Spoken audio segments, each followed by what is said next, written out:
spirit attitude, and it doesn't work that way. I mean, if we truly want to be effective, if we're truly being intellectually honest and true to ourselves, basically, in our heart of hearts, our mind of minds, we're really trying our honest level best to be all that we can be, then we admit when we're wrong. That we learn to do it quicker, and we learn to repent, to move away from and go a different direction from the one we've been going, where we're beating our head against a wall, and we're not really effective in winning people over to our way of thinking. In fact, we're repelling them.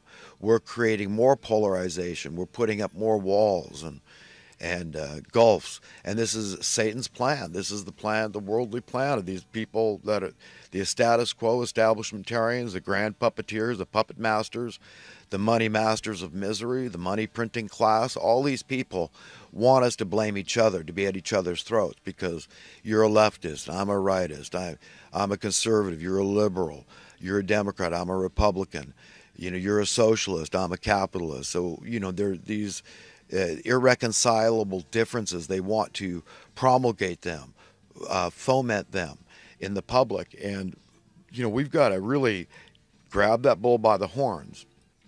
And it kills a lot of people. I mean, that's it. If you're an upright, decent human being, trust me, you're hated by the evildoers of this world. Okay? So you don't need to start naming them by names. We all know that you can pick up the vibes. I mean, we all know you can trace it back, but you see, it's everywhere. There's so many people. It's on a mass level that have bought into the scam that they don't even know it, or they claim ignorance, that they're not involved in this scene, and they are. They're if you trace where your next door neighbor. I mean, I'm just saying, they're everywhere. Okay, in California, the majority of residents are renting. Okay, now it's in their interest to have the lowest rents possible. I think everybody would agree and concur.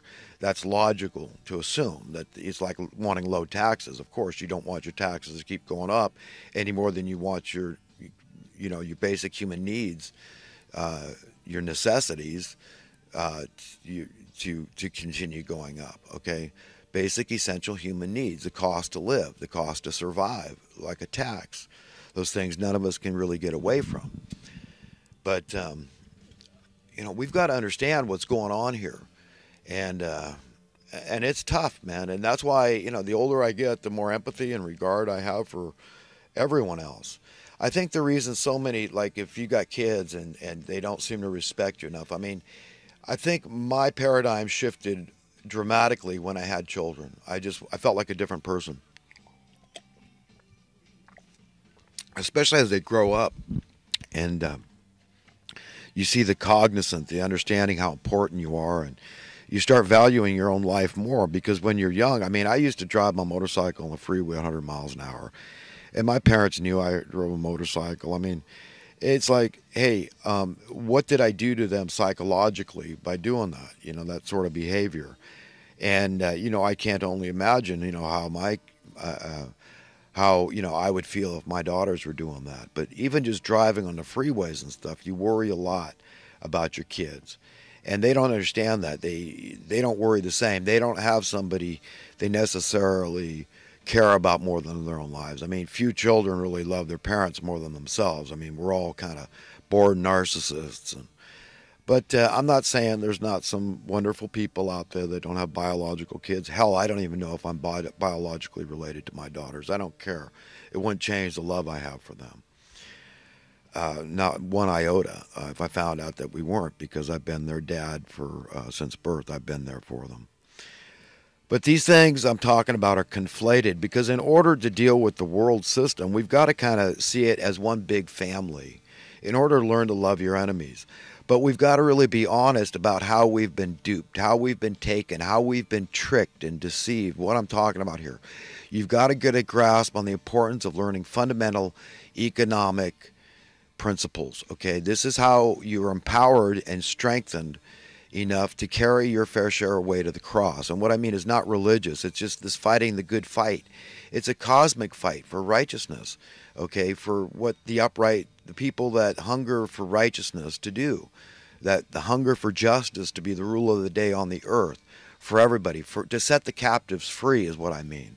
then you've got to understand fundamental economic principles. And that's what I do. This is kind of I'm a kind of an economic preacher, and I just get into the basics. And I don't expand. I don't give advice on anything that I don't know about. That's why I talk little about cyber, cryptocurrency, Bitcoin, any of this stuff. I don't give any investment advice. Okay, all I can tell you is that this is an important issue to understand. Okay, understanding things like homelessness, this desperate poverty, understand the imperative nature of maintaining desperate poverty. And you'd say that's absurd. That's where people, they shut you down. They don't want to hear it because it hurts. The pain will hurt. Okay, it's traumatic when you really realize you're not even being cynical. You're just pointing out the truth, the whole truth, and nothing but the truth. Just the facts, ma'am. Like Sergeant Joe Friday would say on Dragnet. And I'm just saying, look, you be honest, be intellectually honest. Okay, there's a definition for social economic progress. Okay, there's a direction that you want to go. There's a trajectory that shows, yes, we're making progress. So how do you identify it? How do you define it? Okay, and that's very simple. And the fact is that you have to see a lessening of the wealth imbalance, okay? And that's not through socialism. You see, nobody can ever accuse me of being a socialist because I don't prescribe basically to theft, because that's the only kind of socialism that's been out there. And all it does is create animosity, and the people with the money move out of your country. Do you understand how that works? So, you don't want, rich people are not necessarily bad people. It's not fair to pick on them. It's certainly not fair to arbitrarily just authoritarianly confiscate their wealth and say, well, we're redistributing wealth. We prescribe to the Robin Hood philosophy. We're altruistic and we're for the people. And this is the idea so we've got to understand the pretext is this altruism. And so we understand how these people get this attitude, and this is what classism does. When the wealth imbalance gets too acute, that people just, you have civil wars, you have problems, big social ills. And this is the driver, this is the cause, the root cause of all of our problems stem from this need to maintain desperate poverty in the land and preferably grow it. You see, if it's positive for these evil people to have desperate poverty because it gives them more control over humanity, okay, it causes discontent. It causes problems, and there's a whole slew of problems it causes, whereby jobs are by necessity then created. So it's the entire driver of society is based on fear, and you can't be free in a society where that keeps increasing. They keep raising the bar of fear and burden through cost of living, tax, inflation. That's what's going on here. And the government's involved. That makes it fascist. It's very wrong for the government to be involved in this. But that's what they've done. And the way they've done it, what they picked on is our cost for housing, shelter, to survive, to exist as human beings, to live as human beings. We all need some form of shelter, okay, just like every other creature out there seeks. Of course, a fish is at home in the ocean, but in the water, that's a whole nother story. But the point is that the problems are manufactured, okay? Then they create these agencies like HUD, Housing and Urban Development. Then they've got these programs like the extensions of HUD, like the Section 8. $50 billion every year is poured into subsidizing housing costs for those that can't afford to pay their housing costs. Okay, now is that a social welfare program? Of course it is. Obviously it is a social welfare program. But why was it instituted? Okay, why was it enacted? You understand? Because they can't have certain people, select certain people, privilege certain people. Maybe like we'll start with women and children. We can't, the public will revolt if they start seeing that crony capitalism, pseudo capitalism has led to this great wealth imbalance, this wealth disparity in the land, and it's creating all this desperate poverty and homelessness in the land and misery through burden and onerous cost of living tax, okay, that people can't afford to pay, and they become dependent and needy on the state to help them with food stamps and housing costs and utility costs, all this kind of thing. Do you understand what's going on, how diabolical, how devilish this is? But those that are willing to face this truth, this fact, this inarguable fact, that this is unnecessary human suffering that's being conjured up, manufactured right before our eyes. They're in our face. It's emblematic of the way these people work, indicative.